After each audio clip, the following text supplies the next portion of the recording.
যারা আপনারা কষ্ট করে সময় মতো এই সম্মেলনে উপস্থিত হয়েছেন, আমরা বাংলাদেশ জামাত ইসলামীর পক্ষ থেকে সকলকে আন্তরিকভাবে মোবারকবাদ জানাচ্ছি। আপনারা জানেন যে একটা সরকারের যত মন্ত্রণালয় আছে, যত বিভাগ আছে, সরকার পরিচালনায় সকল বিভাগের উপরে পর্যালোচনা, মূল্যায়ন একটা বিরাট সাবজেক্ট।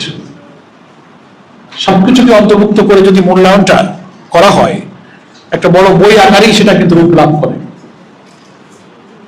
কিন্তু আমরা আজকের এই মূল্যায়নের সময়টা কম লাগাবার জন্য এবং আপনাদেরও সুবিধার্থে বক্তব্যের একটা লিখিত কপি ইনশাল্লাহ আপনারা পেয়ে যাবেন পূর্বের মতো গ্রুপে।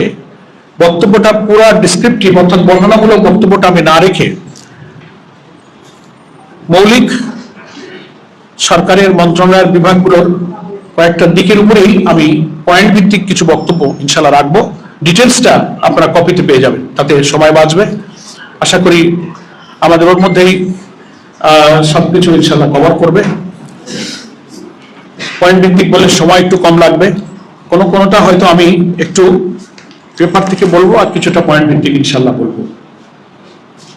আমার ভূমিকাতে একটা কথা, সেটা হচ্ছে যে আমরা জানি 5 বছরের জন্য নির্বাচিত একটা সরকারের মেয়াদ শেষ না হলে একটা সরকারের পুরো মেয়াদের উপরে মূল্যায়ন, পর্যালোচনা, সফলতা ব্যর্থতা মন্তব্য করা যায় না। কিন্তু একটা সরকারের 6 মাস অতিবাহিত হওয়া সেটা কম কথা নয়। সরকারের একটা বাজেট থাকে, একটা পরিকল্পনা থাকে, তার নির্বাচনী ইশতেহার থাকে, জনগণের কাছে একটা অঙ্গীকার থাকে। তার আলোকেই আমরা 6 মাসের কাজের একটা পর্যালোচনা আমরা করেছি এবং আমরা বিশ্বাস করি যে সরকারের কর্মকাণ্ডকে শুধু প্রতিশ্রুতির ভাষা দিয়ে নয়, বরং তার বাস্তব ফলাফল, রাজনৈতিক সদিচ্ছা এবং জনগণের প্রতি জবাবদিহিতার যে মানদণ্ডের ভিত্তিতে মূল্যায়ন করা দরকার। আমরা সেভাবেই কিছু বিষয়ে আমরা মূল্যায়ন জাতির সামনে আজকে আমরা তুলে ধরার ইনশাল্লাহ চেষ্টা করব। প্রথম, সরকারের ব্যর্থতা এবং দুর্বলতার দিকগুলো আমি কয়েকটা পয়েন্ট আকারে আপনাদের খেদমতে পেশ করব জাতির সামনে। আর আমাদের সম্মানিত আমির জামাত, যিনি বাংলাদেশ জাতীয় সংসদের বিরোধী দলীয় নেতা ডক্টর শফিকুর রহমান, তিনি বাইরেও জনগণের কাছে বলেন, সংসদেও বারবার বলেছেন যে আমরা জাতীয় সংসদে একটি দায়িত্বশীল বিরোধী দলের ভূমিকা, গঠনমূলক ভূমিকা আমরা পালন করব। সেই কারণে সরকারের এই 6 মাসে সরকার পরিচালনায় ব্যর্থতা, দুর্বলতাগুলো যেমন আনবো, 2-1টা দিকে যদি একেবারে নির্মমভাবে কোথাও সরকারের কিছু হলেও সফলতার কোনো দিক থাকে, সেটাও বিশ্লেষণ করার চেষ্টা করেছি। তারও 2-1টি কথা আপনাদের কাছে আমরা শেষের দিকে পেশ করব।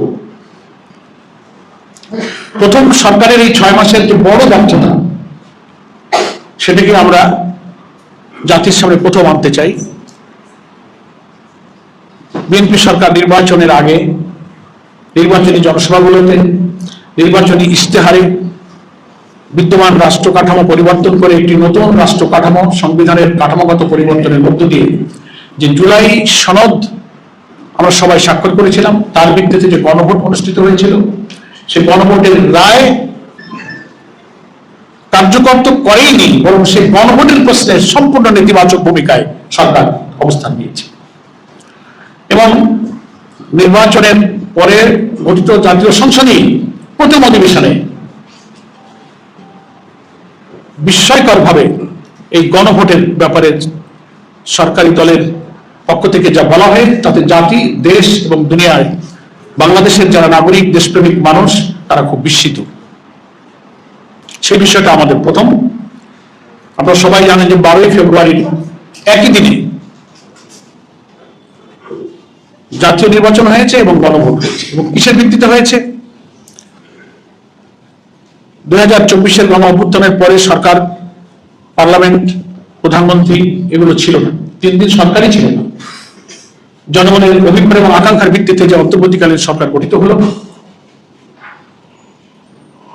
তিনি প্রতিশ্রুতি দিয়েছিলেন যে একটা নিরপেক্ষ নির্বাচনের ব্যবস্থা করে এবং জনগণের অভিপ্রায় অনুযায়ী একটা জাতীয় ঐকমত্য কমিশন গঠন হলো এবং তার ভিত্তিতে রাষ্ট্রটাকে এমন ভাবে আমরা সংস্কার করব, সংবিধানের মৌলিক কাঠামোকে আমরা পরিবর্তন করে এমন একটা বাংলাদেশ আমরা বিনির্মাণ করব যেটা হবে বৈষম্যহীন, মানবিক, দুর্নীতিমুক্ত, বিরোধী দলের উপরে দমন পীড়ন মুক্ত, সাংবিধানিক সমস্ত পদে নিরপেক্ষভাবে নিয়োগের সাংবিধানিক ক্ষমতা সহ একটা মানবিক বাংলাদেশ নির্মিত হবে, এমন ভাবে একটা রাষ্ট্র সংস্কার হবে। তার ভিত্তিতেই বিএনপি সহ ফ্যাসিবাদ বিরোধী আন্দোলনের সকল রাজনৈতিক দল আমরা সরকারের এই উদ্যোগে অর্থাৎ অন্তর্বর্তীকালীন সরকারের উদ্যোগের সাথে ছিলাম এবং 6টি সংস্কার কমিশন, তারপরে জাতীয় ঐকমত্য কমিশন, তারপরে জুলাই সনদ, তারপরে তার ভিত্তিতে গণভোট, এগুলো কিন্তু অনুষ্ঠিত হয়েছে, এর সাক্ষী সবাই। এবং এই গোটা প্রক্রিয়ার সাথে কিন্তু বিএনপি ছিল এবং 13ই নভেম্বর 2025 সংবিধান সংস্কার যে আদেশটা হলো, প্রেসিডেন্সিয়াল অর্ডার, যেটাকে বলা হয় সংবিধান সংস্কার আদেশ, জুলাই জাতীয় সনদ বাস্তবায়ন আদেশ, এটার ভিত্তিতেই একই দিনে 2টা ভোট হলো। গেজেটটা আপনারা সবাই দেখেছেন, একই দিনে জাতীয় ভোট এবং গণভোট হলো। বিএনপি এমপি হিসেবে শপথ নিল।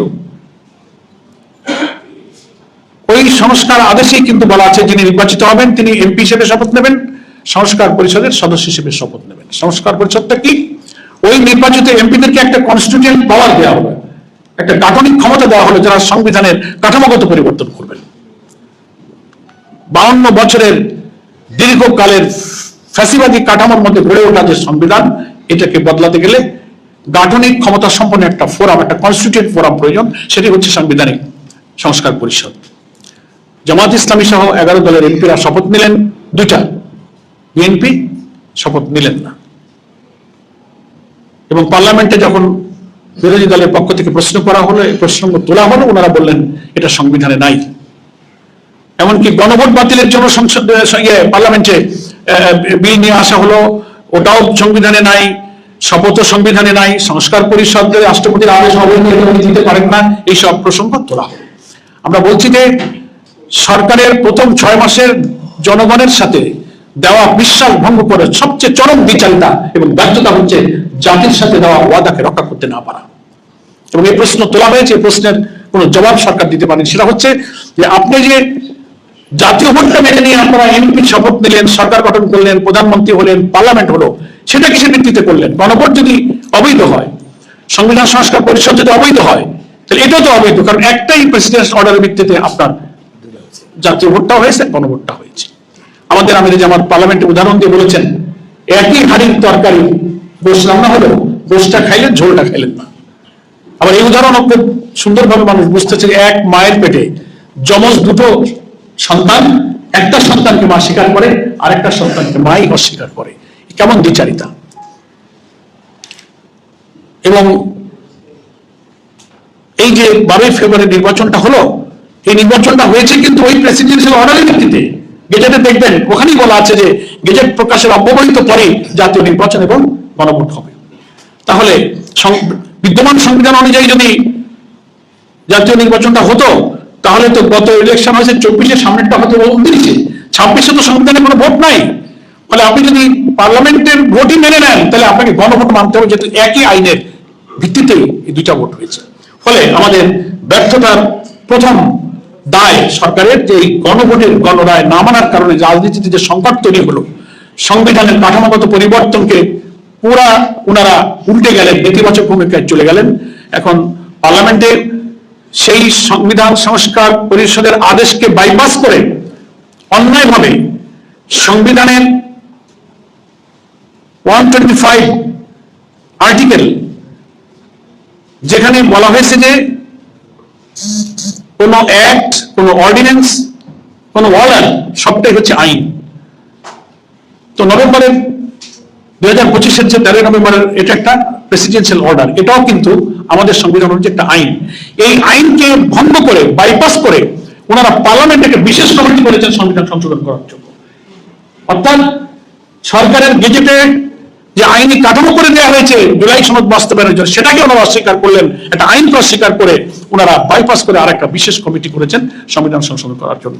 বিরোধী দল সেখানে বলেছে যে কমিটিতে নাম দিতে সদস্যদের আহ্বান জানালে বিরোধী দল নেতা বলেছেন যে আমরা কমিটিতে তো নাম দেওয়ার প্রশ্নই আসে না, আমরা কনসেপচুয়ালি আমরা এই সংবিধান সংশোধনের কমিটিকে আমরা প্রত্যাখ্যান করলাম, এই প্রক্রিয়াটাকে আমরা পছন্দ করি না।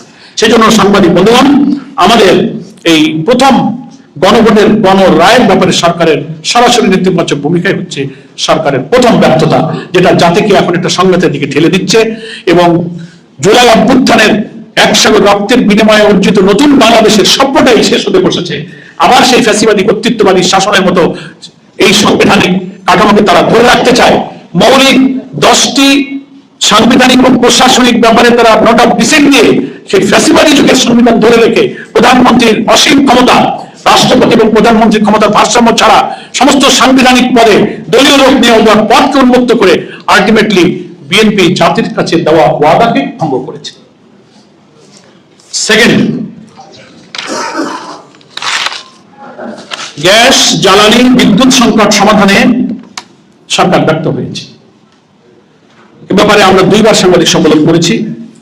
বর্তমানে বাংলাদেশের দৈনিক গ্যাসের চাহিদা হচ্ছে 3800 মিলিয়ন ঘনফুট, অথচ দেশে উৎপাদন ও আমদানি মিলিয়ে সরবরাহ হচ্ছে মাত্র 2700 থেকে 2800 মিলিয়ন ঘনফুট, অর্থাৎ প্রতিদিন 1000 মিলিয়ন ঘনফুট ঘাটতি রয়েছে।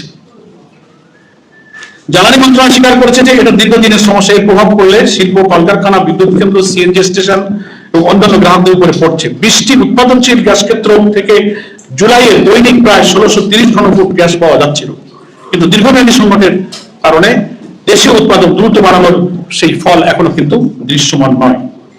ফলে এই কারণে বিদ্যুৎ জ্বালানি সংকটের কারণে কলকারখানার উৎপাদন মালিকরাই বলছে 40% উৎপাদন কমে গিয়েছে, 20টি কারখানা বন্ধ হয়েছে, 20,000 শ্রমিক ছাঁটাই হয়েছে। এ কারণে জামাত ইসলামের পক্ষ থেকে সুনির্দিষ্ট প্রস্তাব দেওয়া হয়েছে। পার্লামেন্টারি কমিটিতে একটা বিশেষ কমিটি হয়েছিল, সেখানে 10 দফা দিয়ে সেই সময়কার সাময়িক সংকট নিরসনে জামাত ইসলামী ভূমিকা রেখেছে। পরে আবার আমরা পরপর 2বার যখন গ্যাসের সংকট, বিদ্যুতের সংকট, জ্বালানি সংকট, সেখানেও আমরা সুনির্দিষ্ট প্রস্তাব দিয়েছি সরকারের কাছে এটা সমাধানের জন্য। সেটা নিরসনে সরকার কোনো পদক্ষেপ গ্রহণ করেনি। এটা হচ্ছে মৌলিক ব্যর্থতার দ্বিতীয়।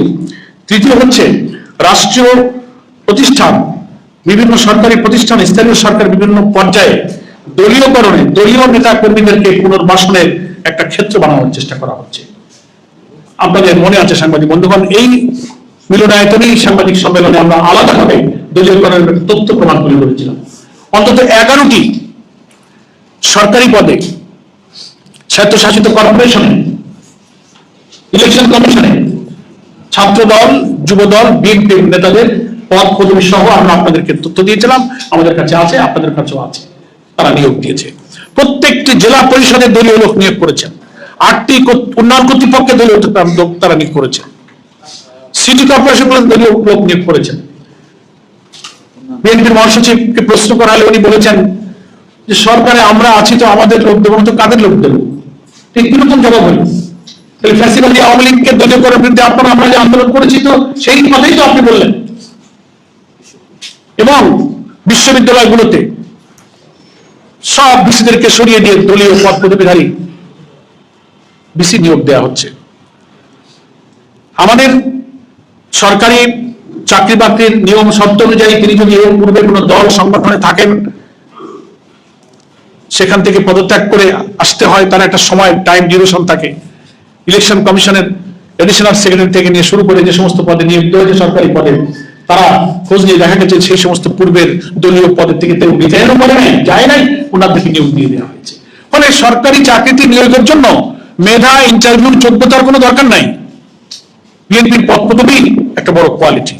আর তারপরে সম্প্রতি বড় বড় পদে, বড় বড় জায়গায় বিভিন্ন স্বায়ত্তশাসিত প্রতিষ্ঠানে নিয়োগ দেওয়া হচ্ছে। জামাত ইসলামীকে 11 দলকে যারা বেশি গালাগালি দিতে পারবে তার তত দ্রুত প্রমোশন হয়ে যাচ্ছে। না আমার বলার দরকার নেই, আপনারা সব খবর রাখেন।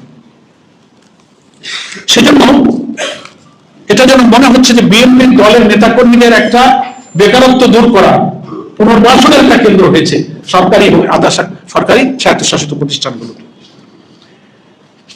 এটা হচ্ছে সরকারের 6 মাসের তৃতীয় ফেলিওর। কারণ 31 দফা বিএনপির যেটা, তার 9ম দফায় আপনারা পড়ে দেখবেন, গোবরের সাথে ওনারা বলেছেন যে আমরা ক্ষমতায় গেলে সকল প্রকার দলীয় সংকীর্ণতার ঊর্ধ্বে উঠে সকল সরকারি স্বায়ত্তশাসিত সমস্ত পদে নিয়োগের ব্যাপারে একটা সুন্দর প্রশাসনিক ব্যবস্থা গ্রহণ করা হবে। এইটাই কি দলীয় সংকীর্ণতার ঊর্ধ্বে? দিন প্রকাশিত সকল জাতীয় পত্রিকায় ছবি সহিত আমাদের কাছে ছবি আছে, কে কোন পদে আছে, কাকে বিএনপির কোন পদে নিয়োগ দেওয়া হয়েছে। আপনাদের কাছে আমরা আগে একদিন সাপ্লাই দিয়েছি, আজকে আপনারা এখান থেকে নিতে পারবেন, বলেছি এখানে আছে। তো এটা আমি মনে করি সরকারের বড় ব্যর্থতা। এখান থেকে সরে আসতে পারছেন না, বরং যুক্তি দিচ্ছেন যে আমরা ক্ষমতায় আছি তো আমরা কি করবো। কেন এই যে জেলা পরিষদ গুলো যত প্রশাসক ছিল, সিটি কর্পোরেশন প্রশাসক ছিল, সেটা নন পলিটিক্যাল এবং সরকারি লোক ছিল। আপনি ইলেকটেড গভর্নমেন্ট, আপনি প্রয়োজন হলে আবার ইলেকশন দিয়ে দিতেন, নির্বাচিতরা আসতো, কিন্তু তাকে সরিয়ে দিয়ে আপনি দলীয় লোক দিলেন কেন? এতেই তো মনে হয় যে আসলে আপনি দলীয় করণই করতে চেয়েছেন। না, এমন না যে সেখানে কোনো প্রশাসক নাই, এখনই একটা প্রশাসক দিতে হবে, যে কারণে দিতে হয়। প্রশাসক সব জায়গায় ছিল এবং সরকারি প্রতিনিধি সেখানে ছিল।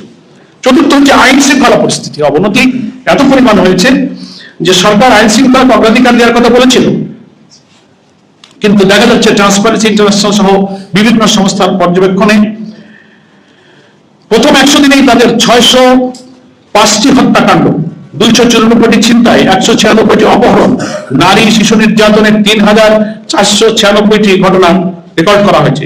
এবং এই সময় দেশ জুড়ে আরো মব সহিংসতা, হত্যাকাণ্ড, মে মাস পর্যন্ত এসে আবার 915টি হত্যাকাণ্ড, 461টি ডাকাতি, 286 অপহরণ, 3277টি চুরির ঘটনা, 5448টি নারী ও শিশু নির্যাতন, এবং মে এবং 2026 এসে 915টি হত্যা মামলা রেকর্ড হয়েছে।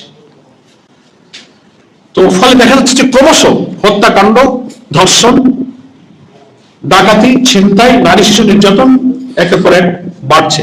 এবং ক্যাম্পাসগুলোতে আপনারা দেখতে পেলেন দীর্ঘদিন এই রাজনৈতিক পরিবর্তনের পরে আমরা আশা করেছিলাম অন্তত রাজনীতিতে একটা পরমাত্র সহিষ্ণুতা থাকবে, রাজনৈতিক দল ছাত্র সংগঠনে আর রক্ত ঝরবে না, শারীরিকভাবে কারো উপর কেউ হামলা করবে না।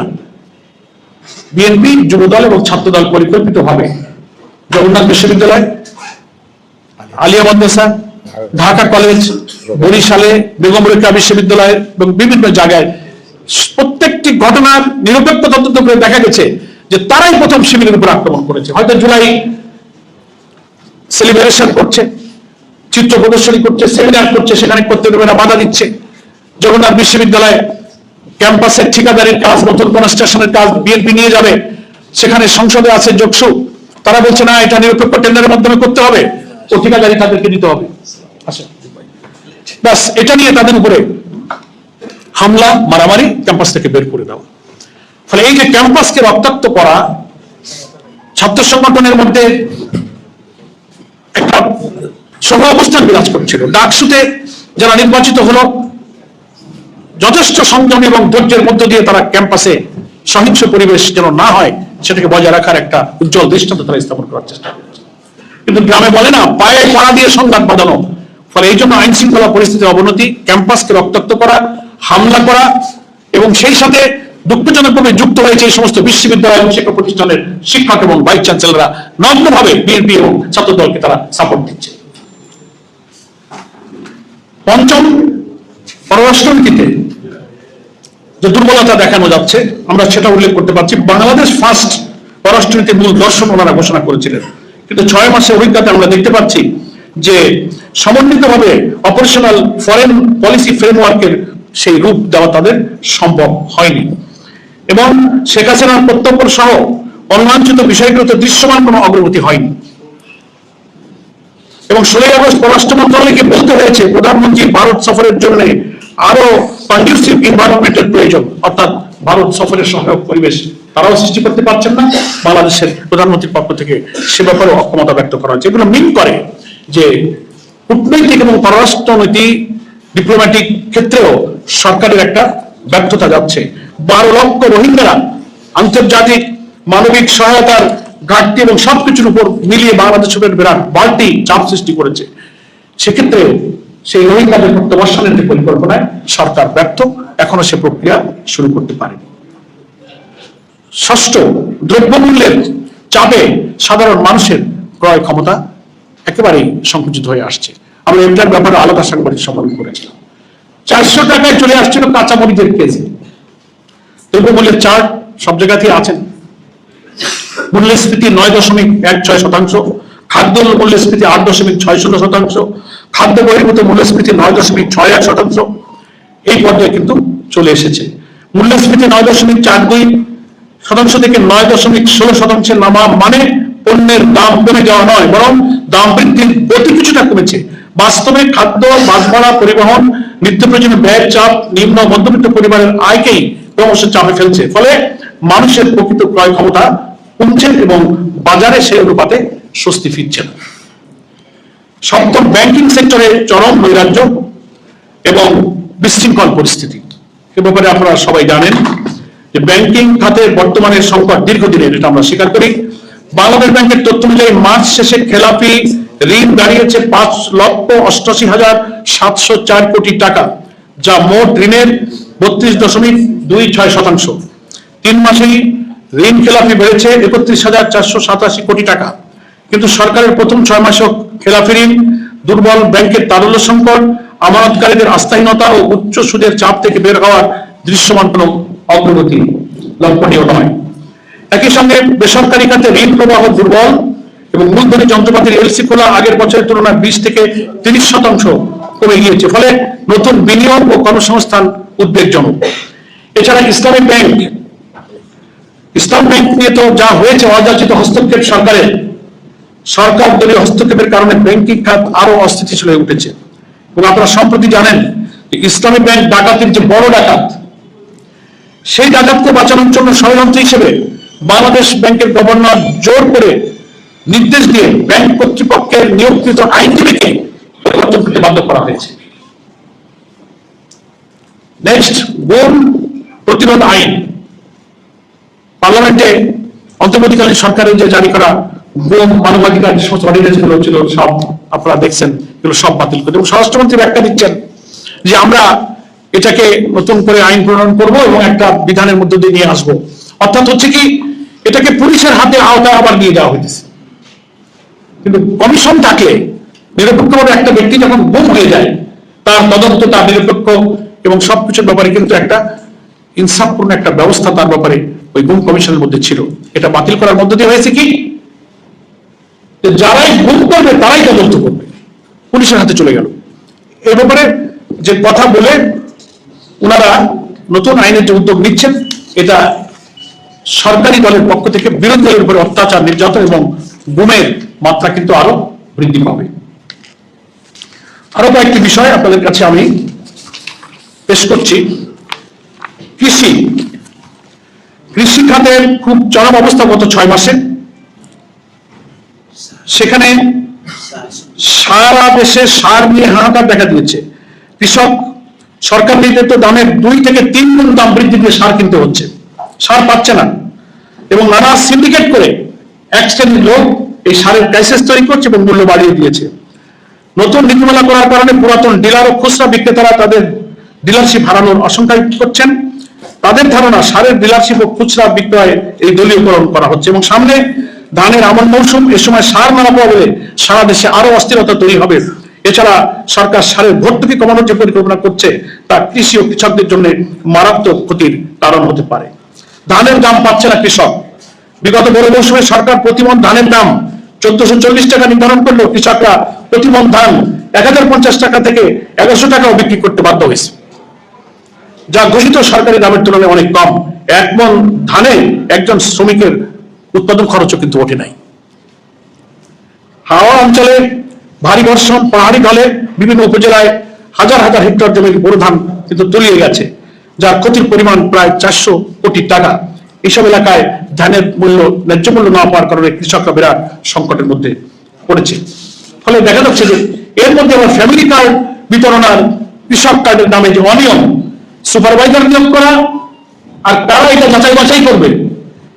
বাংলাদেশের সরকারের দৃষ্টিতে বিরোধী দলের কোন ভোট কৃষক, সাধারণ মানুষ পাওয়ার উপযুক্ত কেউ আছে বলে তো মনে হয় না। সব দলীয় লোকরা সিন্ডিকেট করে উপজেলা লেভেলে সরকার নির্বাচিত এমপি যারা তারা এগুলো লুটপাট করে নিচ্ছে। কে যাচাই বাছাই করবে, কে এটা সুপারভাইজ করবে? এই কমিটি আর এই যাচাই বাছাইকারী নিয়োগ করা নিয়ে দলের মধ্যে নিজেদের মধ্যে মারামারি হইতেছে।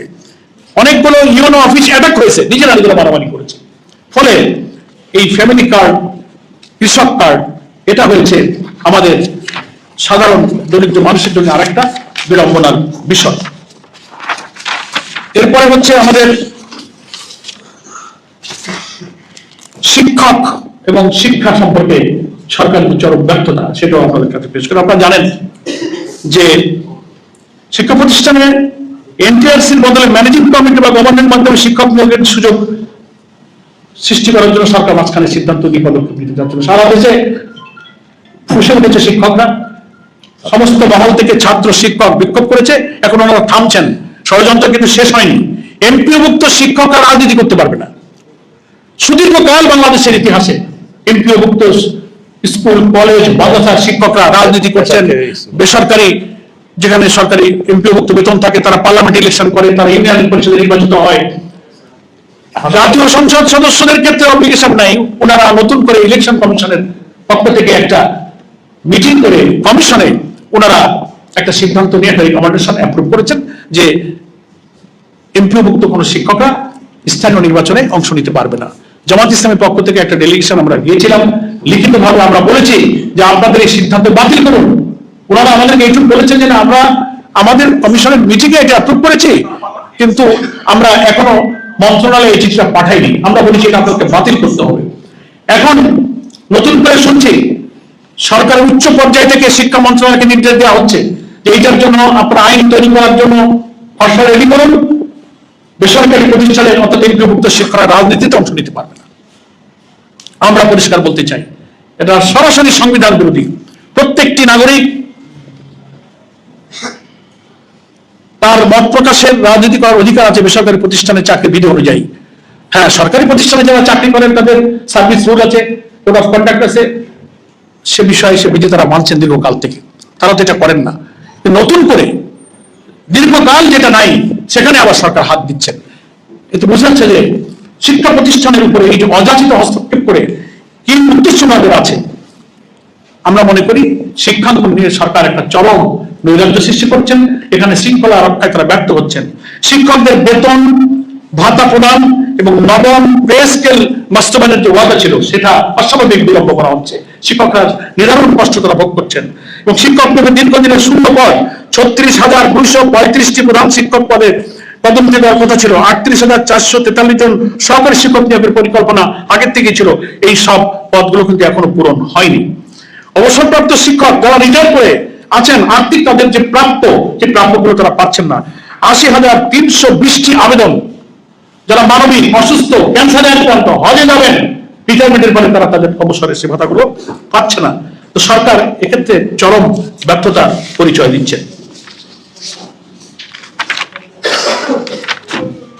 স্বাস্থ্য খাতের যে কি নৈরাজ্যের কথা তো সব টের পাচ্ছেন। স্বাস্থ্যমন্ত্রী যখনই তার মাথায় উঠতেছে এক এক জায়গায় চলে যাচ্ছে, সারাদিনের কোনো অভিজ্ঞতা খোঁজ খবর নাই,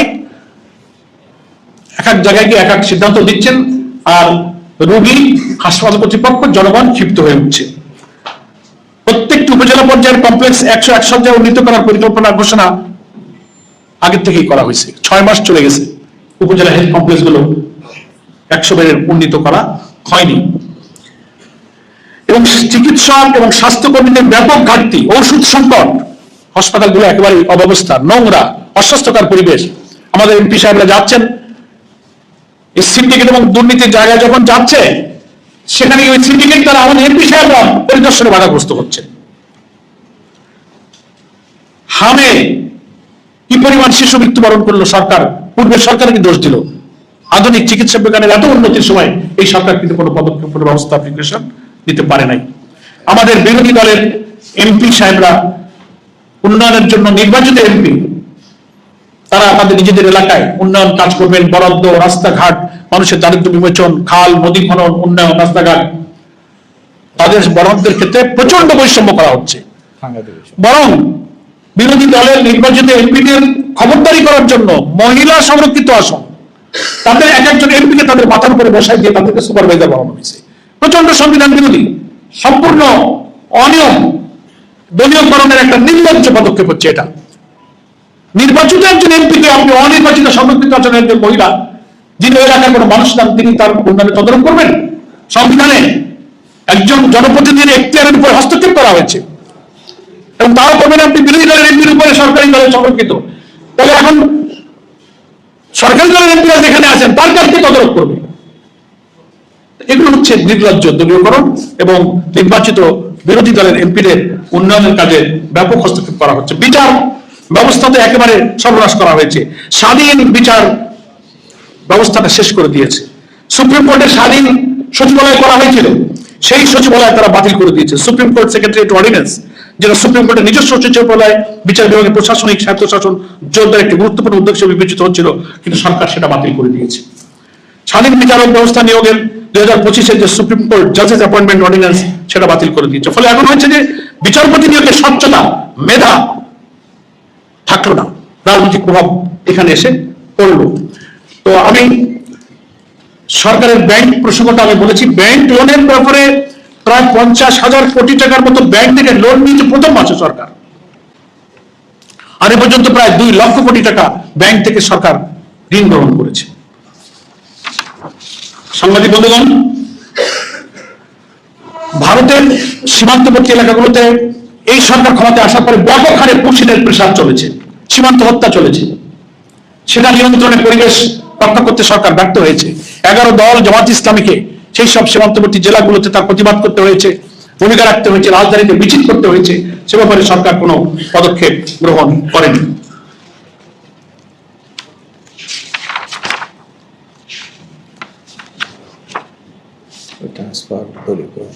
হ্যাঁ, আমি দলীয়করণের ব্যাপারে তো আপনাদের কাছে তথ্য দিয়েছি, এবং ওর সাথে তো এটাও যুক্ত যে যারা যারা সৎ অফিসার ছিলেন সরকারের বিবেচনায়, যিনি তাদের দলীয় লোক মনে করেন না অথচ সৎ মানুষ, তাদেরকে দিদারছে ওএসডি ট্রান্সফার, বদলি, ডিমোশন, প্রাপ্য প্রমোশন, ডিউ প্রমোশন তাদেরকে দিচ্ছে না, চরমভাবে ডিপ্রাইভ করা হচ্ছে।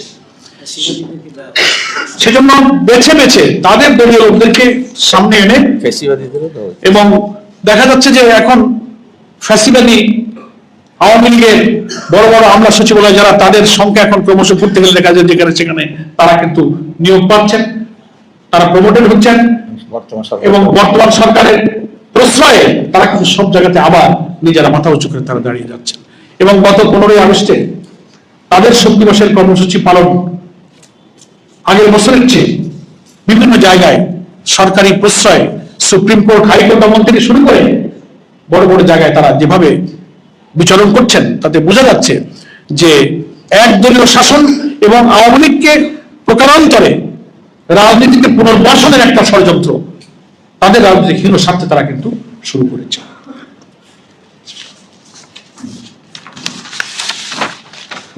প্রিয় সাংবাদিক বন্ধুগণ, গত 6 মাসের সরকারের এই কার্যকালে প্রত্যেকটি বিষয়, অর্থাৎ গণভোটের গণরায়, জুলাই সনদ, আইন শৃঙ্খলা, জ্বালানি নিরাপত্তা, দ্রব্যমূল্য, প্রশাসনিক নিরপেক্ষতা সহ যতগুলো বিষয় আমি উল্লেখ করলাম, এই সব বিষয় সরকারের 6 মাসের চরম ব্যর্থতার বিষয়টি আমরা জাতির সামনে উপস্থাপন করছি।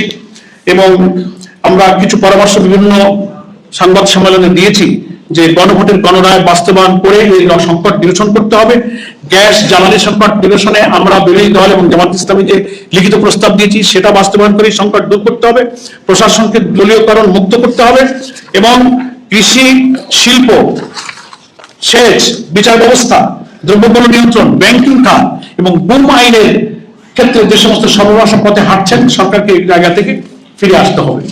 আমি শুরুতে বলেছিলাম যে সরকারের নেতিবাচক এবং ব্যর্থতার জায়গাগুলো তো আমি বললাম, 2টা জায়গায় আমরা একটু স্বীকৃতি দিচ্ছি কিছুটা হলেও, সেখানে সরকারের কোনো কৃত্য নেই, কিন্তু আমরা সেটা স্বীকার করি। সেটা হচ্ছে আমাদের দেশের রিজার্ভ যে একটা স্থিতিশীলতা রক্ষার কিছুটা চেষ্টা যে চলছে, এর পিছনে সরকারের কোনো কৃতিত্ব নাই।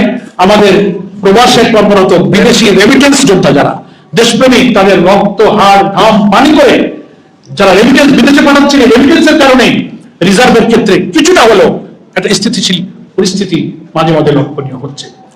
আর একটা হলো পার্লামেন্টে আমাদের বিরোধী দলীয় নেতা ডক্টর শফিকুর রহমানের প্রস্তাবের কারণে ওই সময় বিদ্যমান জ্বালানি সম্পদ ডিভিশনে সরকার একটা বিশেষ কমিটি করেছিলেন উভয় পক্ষের সদস্যদেরকে নিয়ে 10 জন সদস্য সমন্বয়ে 30 দিনের মধ্যে ওনারা সেই কমিটিতে প্রচেষ্টা চালিয়ে সমস্যার কারণ এবং সমাধানের একটা পথ ওনারা বের করেছিলেন।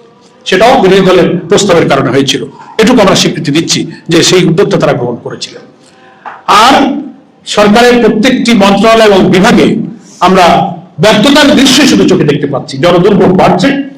আমরা অনুরোধ জানাবো, পার্লামেন্টে একটা বিরোধী দল আছে, সরকারের পক্ষ থেকে বিরোধী দলের এই সব উল্লেখ করা সমস্যাগুলো, চিহ্নিত করা সমস্যাগুলো নিয়ে গুরুত্ব দেওয়া হোক, অ্যাড্রেস করা হোক, সমাধানের জন্য উভয় দলের সম্মিলিতভাবে পদক্ষেপ নিয়ে জাতিকে সংকট থেকে মুক্ত করা হোক।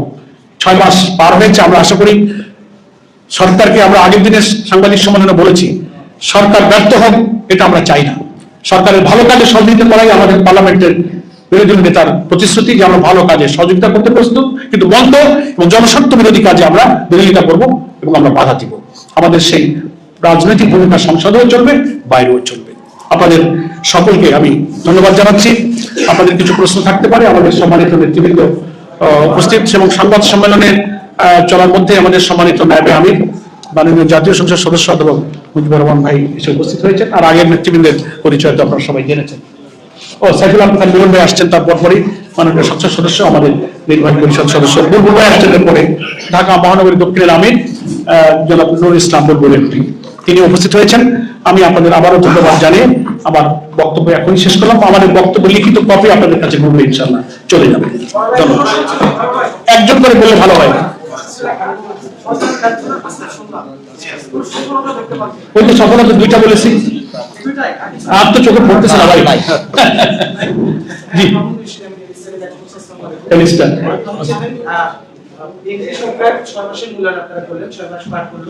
একই সঙ্গে প্রধান বিরোধী দল হিসেবে জামাত ইসলামী করলো। এক্ষেত্রে আপনারা আপনাদের মূল্যায়ন কিভাবে করবেন? ধন্যবাদ। আমরা আমাদের মূল্যায়ন নিয়মিতই করছি, আলহামদুলিল্লাহ। আমরা এই কথার মধ্যে প্রত্যেকটি ব্যাপারে আমাদের ভূমিকা, আমাদের বক্তব্য, আমাদের প্রস্তাবনা একদিকে পার্লামেন্টে, একদিকে বাইরে আমরা দেখে যাচ্ছি। এবং দেখেন, প্রায় আমরা বলি, আমাদের আমির জামাতও বলেন যে আমরা দায়িত্বশীল এবং গঠন হলো এই ভূমিকাটা আমরা বিরোধী পালন করছি। ফলে কোন হটকারিতা, জ্বালাও পোড়া, ভাঙচুর, হরতাল, মানুষ তো লোকেরা বলে যে বিরোধী দলের কই খুব তো কিছু দেখি না। আমরা গঠনমূলক করতে গিয়েই তো আমরা এইসব সমালোচনার সম্মুখীন হচ্ছি। তার অর্থ এটাও তো সরকারকে আমরা দেশ গঠনে সাহায্য করছি। আমরা তো সেই নির্বাচনের ফলাফল নিয়ে যে বিতর্ক, ইঞ্জিনিয়ারিং ম্যানিপুলেশন থেকে শুরু করে এই 6 মাসের প্রত্যেকটি কাজে আগের মতো বিরোধী দলের চরিত্র, সেই ব্যাড কালচার যদি আমাদের থাকতো, বহু কিছু এদেশে অরাজকতা হতো। আমরা সেই পথে কিন্তু হাঁটিনি। এটা কি কপারেশন নয়? আমরা গঠনমূলক এখন রাষ্ট্র যাদের দায়িত্বে, বাজেট যাদের হাতে, টাকা হাতে, জনদুর্ভোগ আর রাষ্ট্র চালাবেন, তা আমরা গাইড দিতে পারি, সাহায্য করতে পারি, আমরা করে যাচ্ছি। Thank you. একজন দেখি মজা বলো, একটু দিচ্ছি প্লিজ, একজন। আপনি আজকে দীর্ঘক্ষণ আলোচনা করলেন এবং সরকারের কোথায় কোথায় ব্যর্থতা একদিন আগে, মানে গতকালের যে পেপার পত্রিকা বা টেলিভিশন গুলো দেখি, সেখানে 6 মাসে দেখেছে যে সরকারের সফলতা সফলতা। সেই গতকালকার চিত্র আর আজকে আপনার বক্তব্য দুটোই আপনার কাছে কিন্তু আমার প্রশ্ন, এই ধরনের সরকারের আমরা আগে দেখেছিলাম, এই নতুন সরকার 6 মাসে মাথায় গণমাধ্যমগুলো এই অবস্থায় চলে যাবে, এই ব্যাপারে আপনার মন্তব্য? এটা দুঃখজনক। আমরা তো তথ্য দিলাম, আমরা তো কোনো ভাসমান কথা বলিনি। তো যেসব পত্রিকা সফলতাই শুধু দেখে, তো আমাদের এই গ্যাস, জ্বালানি, দ্রব্যমূল্য, ক্যাম্পাসের সহিংসতা, গণভোটের গণরায় না মানা, দলীয়করণের যে সমস্ত দলিল, তথ্য, ছবি সাংবাদিক সবার কাছেই আছে, এটা কোনো জবাব দিক। তা আমি তো বলি যে আগে একদিন আপনাদেরকে বলেছিলাম, বিএনপির মাননীয় মহাসচিব তো বলছেন যে উনি স্বীকার করছেন যে 5 মাস তখন হয়েছিল যে সরকারি 5 মাসে আমি তো দেখছি দেশের কিছু পরিবর্তন হলো না, বদলালো না, সেই সুদ ঘুষ অনিয়ম তো চলছেই। তো উনি তো স্বীকার করছেন, রাজসাক্ষী। ফলে এটা নিয়ে মিডিয়া তো সবসময় সরকারের তোষণ করার এক শ্রেণীর মিডিয়া থাকবে ভাই। এটা দুঃখ আর দুর্ভাগ্য ছাড়া আমাদের কিছু করার নেই। আমরা মনে করি সত্যকে সত্য বলতে হবে, এটার নাম সাংবাদিকতা। জি, একটু ওনাকে আগে কয়েকবার চেষ্টা করেছে। জি বলুন।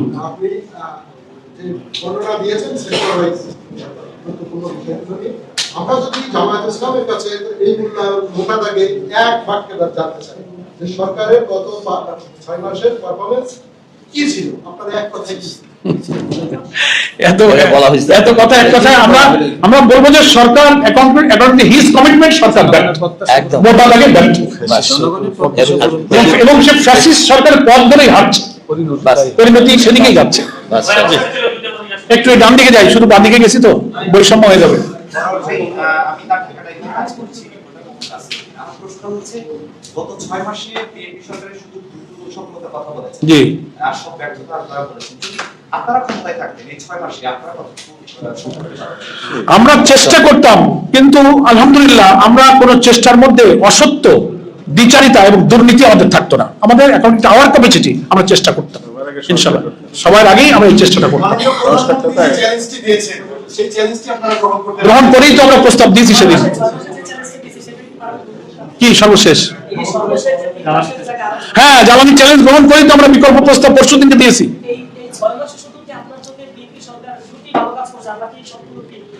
এই তো বললাম রে ভাই, রেকর্ড কোনটা?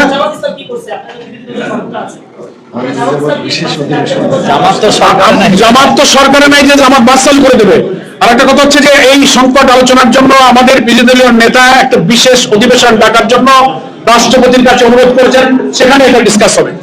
জি, থ্যাংক ইউ, একদম ধন্যবাদ। একদম এই মাঝখানে একটু প্লিজ, শোনা যায় না। হয়ে গেছে, হ্যাঁ, শেষ করো। সেই প্রেক্ষাপট থেকে বর্তমান সরকারের কি আপনারা প্রশংসা করবেন? কোনটার ক্ষেত্রে? বিরোধী দলগুলোকে যেভাবে বিগত দিনগুলোতে দমন করা হতো, বর্তমান সরকার তো সেই পথে নেই মনে হচ্ছে। আছে তো সরকার নাই কোথায়? আছে তো না, আমাদের বিরোধী দলের উপরে মারপিট, রক্তাক্ত, আমাদের 6 জন এই 6 মাসে বিরোধী দলের নেতা কর্মী 6 জনকে হত্যা করা হয়েছে ভাই। করছে না মানে কি? এমপিদের উপরে হামলা করা হয়েছে। আমাদের আমি হামজা কুষ্টিয়া কিচ্ছু করে নাই, দিব্যি তিনি একটা কাজ সেরে যাচ্ছেন, সামনে পিছিয়ে পুলিশ প্রোটেকশন। মাসুম মোস্তফা নেত্রকোনা। ফলে এমপিরা যেখানে আক্রান্ত হচ্ছেন, 6 জন শহীদ হয়েছে, হেলমেট পরে একেবারে যুবলীগের কায়দা নেমে যাচ্ছে। সেজন্য এটা জি বলেন। আপনি আপনার বক্তব্যে বলেছেন যে শিক্ষকদের অবসরপ্রাপ্ত শিক্ষক ভাতা পাচ্ছে না। না, ওদের হচ্ছে কল্যাণের অংশ থেকে 1 লাখ 1.5 লাখ করে দিচ্ছে 1 কোটি টাকার মধ্যে। না না, এটাকে আপনি ধরবেন না। এইটাই তো তাও দলীয় করো, বিএনপি করা লাগবে টাকা পাইতে গেলে। আপনারা 6 মাসের মূল্যায়ন করছেন। আমরা শুরুর দিকে বলেছিলেন যে আপনারা একটা ছায়া মন্ত্রিসভা করবেন মন্ত্রণালয়গুলোকে পর্যবেক্ষণ করার জন্য। আপনারা কি সেটা আমরা এখন তো দেখিনি যে আপনারা মন্ত্রিসভা আজকে এর মধ্যে থাকেন, এই পর্যন্তই থাকেন। আমাদের সেই কার্যক্রম অনুযায়ী পর্যবেক্ষণ চলছে, এটুকু জানেন আপাতত। অন্যদিকে অন্যদিন বলবো আমরা। জি, আজান হয়ে গেছে।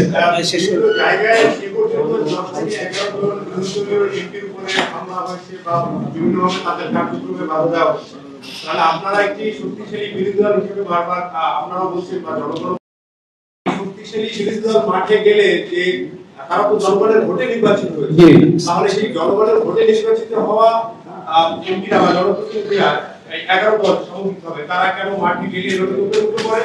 এবং এটা আপনারা সামলান, সরকার তো দায় আছে, সরকারেরই দায়, তারপরও আপনাদের দলের পক্ষ থেকে সেই প্রভাব কি মাঠে আপনারা? আমরা না, এর পাল্টা যদি কেউ বুঝতে বলতে চায় যে আপনারা ওইরকম পাল্টা কিছু করেন, শক্তি দেখান, এটা অনেকে বলতে চান।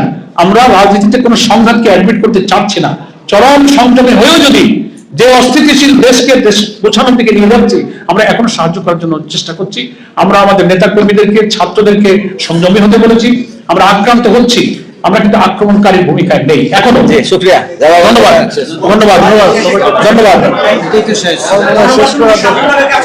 জনগণ স্বাধীনভাবে যে কাজ করতে পারতেছে না, তার প্রমাণ ওইটা যে সত্য লেখে না, অসত্যটাই অনেকে লিখতেছে। সব না, কেউ কিছু কিছু। আজকের মতো থাকবে।